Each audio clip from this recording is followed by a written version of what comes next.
Hello everyone, सबसे पहले आप सभी लोगों का मेरे चैनल पढ़ो दिल से में बहुत बहुत स्वागत है। आज की इस वीडियो में हम लोग बीएससी फर्स्ट ईयर का फिज़िक्स पेपर 1 को कंटिन्यू करने वाले हैं। तो पिछले वीडियो में हम लोग ने कार्तीय निर्देशांक पद्धति में वेग और त्वरण के लिए व्यंजक तो निकाल लिया था। अब उसके आगे हम लोग को समतल ध्रुवीय निर्देशांक पद्धति में एक इम्पॉर्टेंट क्वेश्चन आता है कि व्यंजक निकालिए उसके वेग और त्वरण के लिए।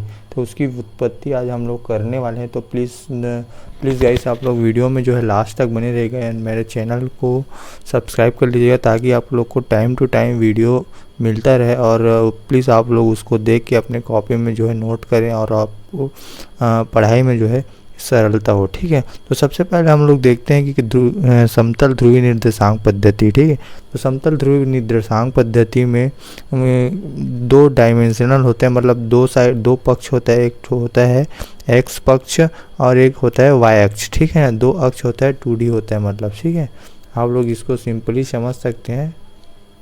ठीक है ना। तो सबसे पहले हम लोग उत्पत्ति में देखते हैं कि किसी क्षण हम लोग ने एक कण मानते हैं। ठीक है, तो कण की स्थिति को हम लोग कार्तीय निर्देशांक पद्धति में क्या लिखते हैं, एक्स और वाई लिखते हैं। और जो ध्रुवीय निर्देशांक पद्धति में हम लोग जो लिखते हैं उसको कॉस और साइन के फॉर्म में लिखते हैं, उसको क्या बोलते हैं हम लोग, ध्रुवीय निर्देशांक पद्धति। ठीक है ना। तो सबसे पहले हम लोग इसका रिलेशन कुछ इस प्रकार से निकालते हैं कि जैसे एक्स मतलब एक साइड हम लोग X is equal to R cos theta लेते हैं। अब कॉस थीटा इसलिए लेते हैं क्योंकि हम लोग जानते हैं कि जिस साइड झुकाव ज़्यादा रहता है, मतलब जो राइट साइड झुकाव रहता है, उसको हम लोग कॉस लेते हैं। और जो कि एक्स हम लोग देख रहे हैं, तो एक्स से साइड जो झुकाव हो रहा है, तो इसलिए हम लोग यहाँ पर कॉस लेते हैं। और वाई इसलिए वाई इज इक्वल टू हम लोग लेते हैं आर साइन थीटा। ठीक है, Y is equal to sine theta इसलिए लेते हैं क्योंकि ये दूर हो जाए, मतलब साइन को हम लोग लंबवत रूप में लेते हैं, परपेंडिकुलर फॉर्म में, इसलिए हम लोग वाई के लिए हम लोग साइन थीटा लेते हैं। ठीक है ना। ये आप लोग थोड़ा बेसिक से है, ये आप लोग 12th में पढ़े होंगे, उम्मीद करता हूँ। ठीक है ना। तो सबसे पहले उसके आगे हम लोग देखते हैं जैसे आर स्क्वायर यहाँ पर हम लोग पाइथागोरस प्रमेय निकालते हैं। यहाँ पर हम त्रिभुज की एक कल्पना करते हैं, जैसे कि आप लोग को त्रिभुज दिख रहा है यहाँ पर से। तो इस त्रिभुज में हम लोग पाइथागोरस प्रमेय निकालते हैं, तो हमारा जो वैल्यू निकल के आता है वो होता है R square is equal to X square plus क्या हो जाता है वाई स्क्वायर। ठीक है, तो यहाँ पर से हम लोग इसकी वैल्यू निकाल लेते हैं। अब यहाँ पर हम लोग सपोज करके चलते हैं, हम लोग को मान के चलना है, तो अपन लोग को ज़्यादा इंट्रोडक्शन नहीं करना है क्योंकि साइन और कॉस आया तो ऑफकोर्स है कि वहाँ पर टेन आएगा। ठीक है, तो यहाँ पर हम लोग टेन की वैल्यू निकालते हैं, क्योंकि टेन की वैल्यू होती है लंब बटे क्या होता है, आधार होता है। ठीक है, लंब बटे आधार। तो यहाँ पर हम लोग लंब वाई एक्सिस को कैलकुलेट किए हैं, और जो आधार होता है उसको हम लोग ने क्या माना है, एक्स माना है। ठीक है, तो यहाँ पर हम लोग लिख सकते हैं कि लंब बटे आधार से कि वाई अपॉन एक्स हो जाएगा। ठीक है, यहाँ पर हम लोग ने थीटा को इधर रखा और टेन को इधर ट्रांसफ़र कर दिया, तो हमारा जो थीटा का वैल्यू आता है वो टेन इनवर्स वाई अपॉन क्या हो जाएगा, एक्स हो जाएगा। ठीक है, इसको हम लोग ने इक्वेशन नंबर 1 सपोज कर लिया। उसके आगे हम लोग जैसे कि पिछले वीडियो में पढ़े हैं कि जैसे किसी क्षण टी पर जो कण की स्थिति सदिश होता है वो हम लोग आर से डिनोट करते हैं। ठीक है, आर से डिनोट करते हैं, और उसकी जो वैल्यू होती है वो I cap R cos theta plus Z cap R sine theta होता है। ठीक है, ये पिछले वीडियो में मैंने आप लोग को बता दिया था, आप लोग अगर नहीं देखे होंगे तो जाके देख सकते हैं। यहाँ पर आर आई डायरेक्शन बताता है, और उसका ना स्थिति सदिश होता है। ठीक है, और कॉस हम लोग इसलिए लेते हैं क्योंकि आई मतलब हम लोग आई को इधर लेते हैं एक्स के कंपोनेंट साइड, तो आई और जो कॉस का रिलेशन बनता है, इसलिए हम लोग लेते हैं आई आर कॉस थीटा। ठीक है, उसी प्रकार जेड मतलब जेड को हम लोग इधर लेते हैं वाई के साइड। ठीक है ना, वाई के साइड लेते हैं, तो जेड और साइन का रिलेशन बनता है, इसको हम लोग इक्वेशन नंबर 2 देते हैं। ठीक है, ये स्थिति सदिश कहलाता है। यहाँ पर से आप लोग स्थिति सदिश कैलकुलेट कर सकते हैं। ठीक है, उसके आगे हम लोग को कुछ मानना है कि जैसे कि हम लोग सेकेंड डायग्राम से हम लोग ध्रुवीय निर्देशांक पद्धति को हम लोग समझने वाले। ठीक है ना, उससे वही बताया गया कि सपोज जैसे ध्रुवीय निर्देशांक पद्धति में जो स्थिति सदिश आर डायरेक्शन होता है, आर से वेक्टर होता है, उसके अदिश हम लोग यदि यूनिट वेक्टर यानी इकाई सदिश आर कैप का वैल्यू हम लोग को फाइंड करना है, और उस पर हम लोग को थीटा का वैल्यू भी निकालना है। ठीक है, थीटा वेक्टर का। तो यहाँ पर हम लोग देख सकते हैं जैसे कि हम लोग को यूनिट वेक्टर का फार्मूला आप लोग पढ़े होंगे पिछले क्लास में। तो यूनिट वेक्टर का फार्मूला क्या होता है, R cap is equal to R vector upon R होता है, ठीक है। यहाँ पास आर की वैल्यू हम लोग को 1 दी है और जो आर वेक्टर की जो वैल्यू है हम लोग यहाँ से कैलकुलेट कर सकते हैं, ठीक है ना। तो आर वेक्टर की वैल्यू हम लोग यहाँ पास आर में रख देते हैं, ठीक है। तो हमारा जो वैल्यू आता है वो I cos theta plus Z sine theta हमारी वैल्यू आती है, ठीक है। यहाँ पर से आर और आर कॉमन निकलता है और इस आर से जो है कैंसिल हो जाता है, ठीक है। आप लोग कंफ्यूज बिल्कुल मत होइएगा, ठीक है। आप लोग यहाँ से इजीली समझ सकते हैं, ठीक है ना। अब हम लोग सेकेंड डायग्राम में देखते हैं कि पाई को झुकी हुई तरफ हम लोग लेते हैं, ठीक है। 90 माइनस थीटा लेते हैं अगर हम लोग अपोजिट साइड्स की बात करते हैं, ठीक है। यहाँ पर आर जो है आर एक इकाई सदिश है, ठीक है। इकाई सदिश आप लोग इसको मानिएगा, हम लोग यहाँ पास निकाल रहे हैं इकाई सदिश, ठीक है ना।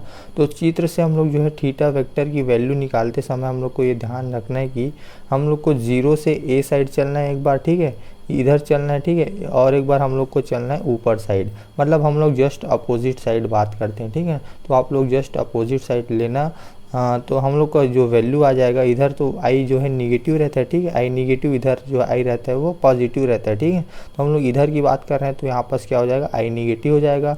और जब ओ बी की बात करते हैं यानी ओ से बी तक की बात करते हैं हम लोग तो क्या हो जाएगा, हमारा जेड हो जाएगा, ठीक है। हम लोग क्योंकि वाई के कंपोनेंट साइड ले रहे हैं इसलिए हमारा क्या हो जाएगा, जेड वेक्टर हो जाएगा, है ना। तो यहाँ पास हम लोग सपोज ले सकते हैं minus cos pi by 2 minus theta, यहाँ पास आई है तो यह आई हो जाएगा और माइनस को हम लोग जो है बाहर कर दिए, ठीक है। उसके बाद जेड साइन का वैल्यू निकालेंगे, ठीक है। तो sine pi by 2 minus theta Z हो जाएगा, ठीक है। जेड कैप यहाँ पास आप लोग लिख सकते हैं, ठीक है ना। तो जैसे हम लोग पिछले कक्षा में क्लास 10 में एक फार्मूला पढ़े कि 90 माइनस थीटा पाई बाई 2 मतलब क्या होता है, 90 माइनस थीटा। तो जैसे कॉस का 90 माइनस थीटा तो उसका वैल्यू जो है साइन थीटा हो जाता है, और जैसे साइन का वैल्यू जो है 90 माइनस थीटा हो जाता है तो उसकी वैल्यू जो है कॉस थीटा, मतलब जस्ट अपोजिट होता है, ठीक है। तो यहाँ पास माइनस का माइनस लिखे हम लोग, cos 90 minus theta is equal to I sine theta, यहाँ पास आई लिखे, ठीक है। कोई एकदम सिंपल है गाइस, ठीक है। आप लोग धीरे धीरे समझिएगा और अपने कॉपी में नोट करते चलिएगा, ठीक है। मैं आप लोग को एकदम अच्छे तरीके से नोट्स आप लोग को प्रोवाइड कर रहा हूँ, ये आप लोग को कहीं नहीं मिलेगा, ठीक है ना। तो प्लीज़ मेरे चैनल पे बने रहेगा, आगे मैं आप लोग के बीच ऐसे वीडियो लेके आता रहूँगा, ठीक है ना। तो यहाँ पर जैसे हम लोग यहाँ पर लिख सकते हैं जेड कॉस थीटा, ठीक है। इसको हम लोग ने इक्वेशन नंबर जो है 4 सपोज कर लिया, ठीक है ना। यहाँ पर देख सकते हैं, ठीक है। उसके बाद हम लोग जो है इक्वेशन नंबर 3 और 4 की बात करते हैं, ठीक है। यहाँ पर से हम लोग को इक्वेशन नंबर 3 दिख रहा है, यहाँ पर से हम लोग को इक्वेशन नंबर जो है 4 दिख रहा है, ठीक है। अब हम लोग को जो है कर्ण का वेग निकालना है। हम लोग का दो मेन मकसद है कि हम लोग को वेग और त्वरण निकालना है, ठीक है। तो वेग हम लोग जैसे निकालते हैं तो वेग क्या होता है, किसी क्षण में परिवर्तन की दर को हम लोग वेग कहते हैं, ठीक है। किसी समय में परिवर्तन की दर को हम लोग वेग कहते हैं, ठीक है। तो यहाँ पर जो कर्ण का स्थिति वो परिवर्तित हो रहा है, मतलब कितना परिवर्तित हो रहा है, बहुत कम परिवर्तित हो रहा है, और इसलिए हम लोग यहाँ पर लिखते हैं डी अपॉन डी टी, मतलब छोटे से समय के लिए जो है चेंज हो रहा है, ठीक है ना। तो हम लोग यहाँ पास से लिख सकते हैं जो इस आर की वैल्यू है, यहाँ पास से हम लोग आर की वैल्यू को अपन लोग लिख सकते हैं, ठीक है। यहाँ पास आर की वैल्यू आप लोग पढ़े हैं तो यहाँ से आर की वैल्यू हम लोग लिख देते हैं। अब सिंपल हम लोग को इसको डिफ्रेंशिएट करना है। आप लोग बेसिक्स है इसको पढ़े होंगे, अगर नहीं पढ़े तो जाके पढ़ लीजिएगा, क्योंकि आप लोग को हाइगर मैथमेटिक्स में आए तो पढ़ना ही पड़ेगा, ठीक है ना।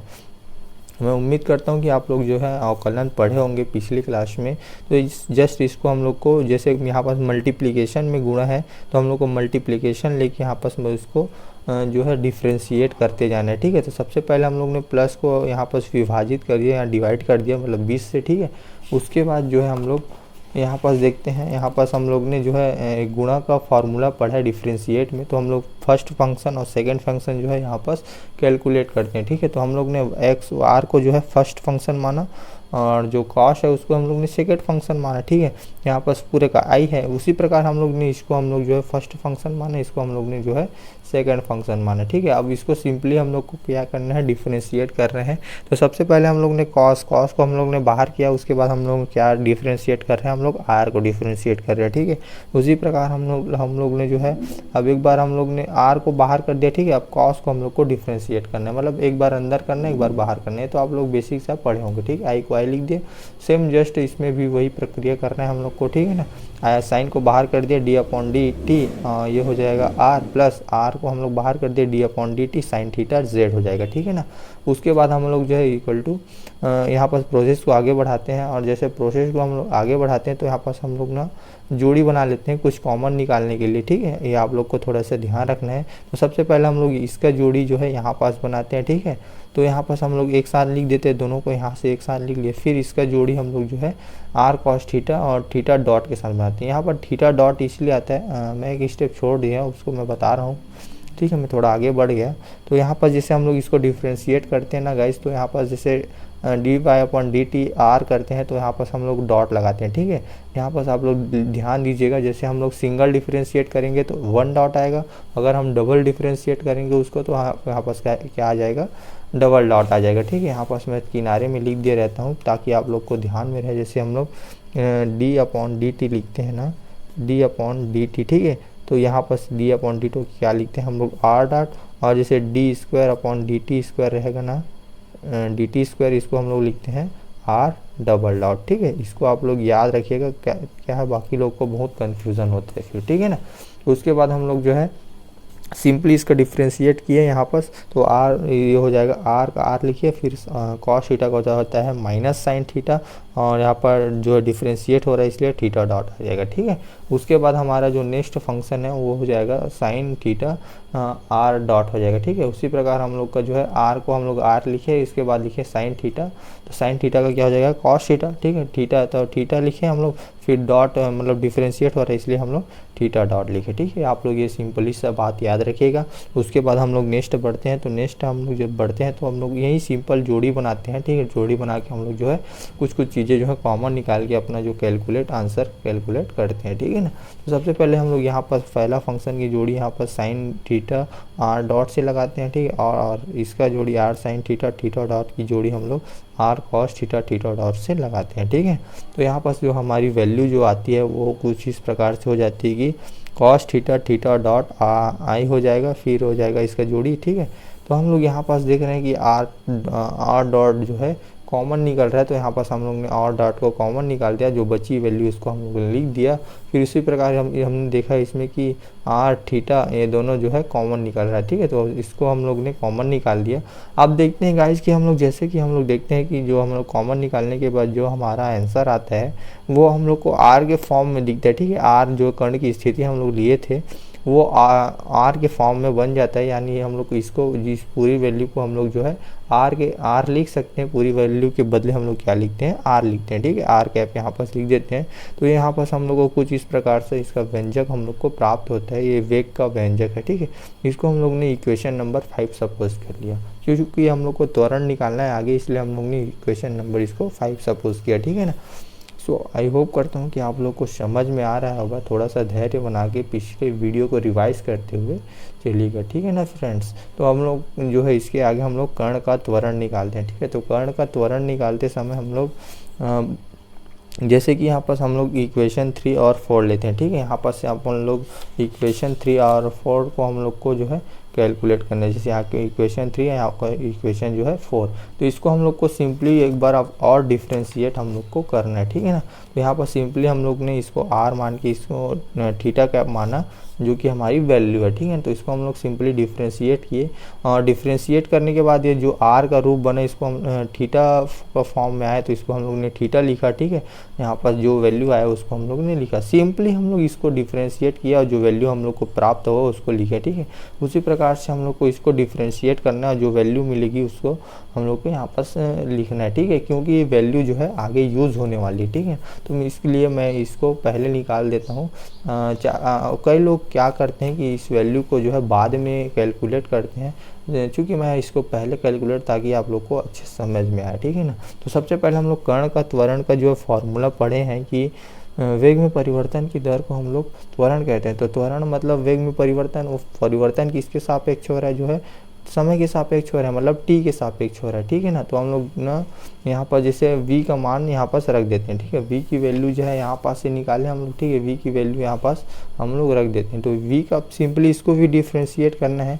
यहाँ पास 3 फंक्शन दिया है तो हम लोग को 3 बार धीरे धीरे कर यहाँ पर लोग को डिफ्रेंशिएट करना है।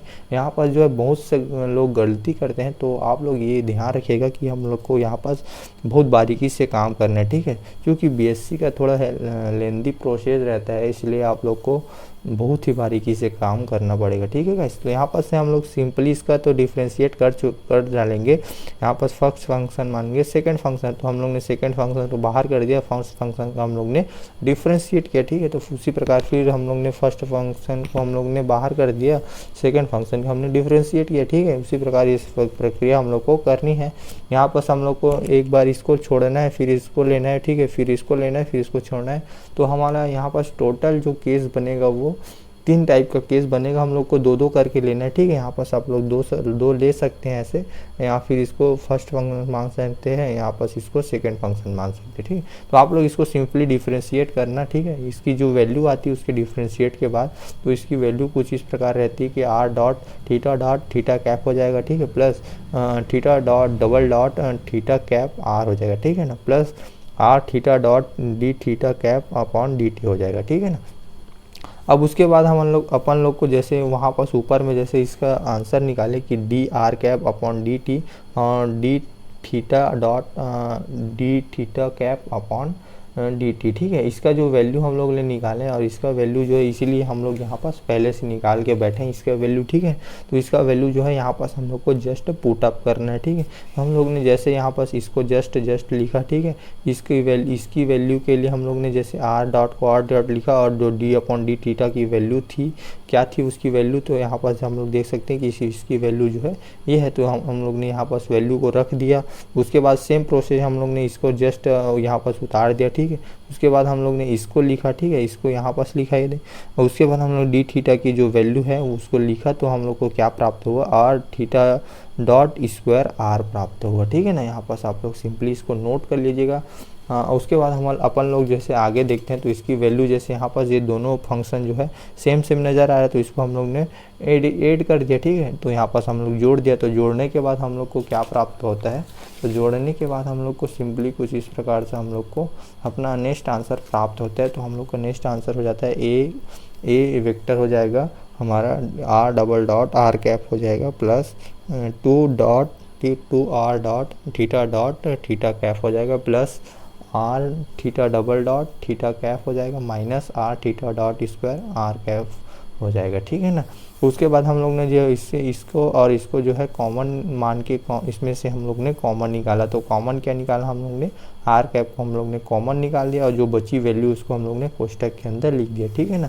उसके बाद हम लोग ने इसमें से जो बची फंक्शन है उसमें से हम लोग ने थीटा कैप को बाहर निकाला। उसके बाद जो फंक्शन बची उसको हम लोग ने कुछ इस प्रकार से लिख दिया, ठीक है ना। तो इसको बोलते हैं हम लोग, अब जो हम लोग को आंसर प्राप्त हुआ तो उसको बोलते हैं हम लोग त्रिज्यीय त्वरण बोलते हैं। और ये जो फंक्शन ये जो वैल्यू आई है उसको हम लोग बोलते हैं अनुप्रस्थ त्वरण, ठीक है। तो यहाँ तक आप लोग को जो है समतल के लिए आप लोग को व्यंजक निकालना है वेग और त्वरण के लिए। तो आई होप करता हूँ कि गाइस आप लोग को समझ में आया होगा। और प्लीज़ आप लोग को जो भी परेशानी या जो भी सजेशन रहता है वो कमेंट बॉक्स में मेंशन कर दीजिएगा ताकि मैं उसका सॉल्यूशन आप तक पहुंचा सकूं। और प्लीज़ इस चैनल को लाइक कीजिएगा, सब्सक्राइब कीजिएगा और अपने फ्रेंड्स तक इस वीडियो को शेयर कीजिएगा ताकि मैं मोटिवेट होकर आप लोग के लिए और भी अच्छी वीडियो बना सकूं। So thank you everyone.